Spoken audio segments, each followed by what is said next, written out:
Diplomats are warning of a civilian bloodbath in Ethiopia's northern region of Tigray if rebels are pushed out of towns by Ethiopian and Eritrean troops.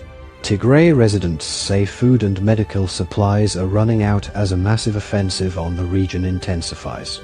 Cities are being carpet-bombed, says Tedros Ghebreyesus, the World Health Organization chief, who is from Tigray. Civilians are being killed and those wounded cannot be saved because of a siege, he says.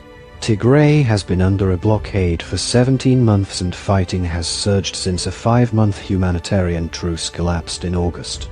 An estimated 1 million people are at risk of starvation. The African Union, has joined the chorus of international voices calling for an end to hostilities and a recommitment to peace talks. On Friday, an aid worker from the International Rescue Committee was killed while delivering emergency food to women and children in the town of Shire, which has come under ferocious bombardment. The EU's foreign policy chief Josep Borrell expressed horror at the violence in Shire, often directed at civilians.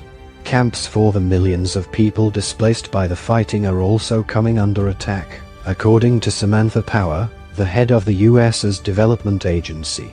If Ethiopian and Eritrean troops took control of them during the current offensive, there was significant risk of further assaults and killings being perpetrated against civilians, the US aid chief said. The staggering human cost of this conflict should shock the world's conscience, she added. A resident of Tigray's main city of Mekelle told the BBC there was almost no food in the city. He said small amounts of the staple grain, teff, were being sold at more than 3 times last year's price. Drones are flying overhead constantly, terrifying the population. He said growing numbers of women were offering to join the rebel forces in the face of the relentless onslaught of Ethiopian and Eritrean troops. It reflects a growing desperation amongst the Tigrans who fear they will be crushed in the coming weeks. So deep is the hatred between the two sides it seems almost inevitable that those who lose will be punished ruthlessly.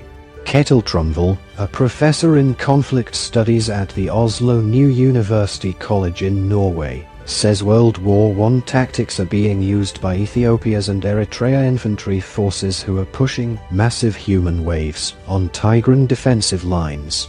The analyst tweeted that in his opinion the world's biggest ongoing armed conflict was currently not Russia's attack on Ukraine, but the Ethiopian and Eritrean operation against Tigray.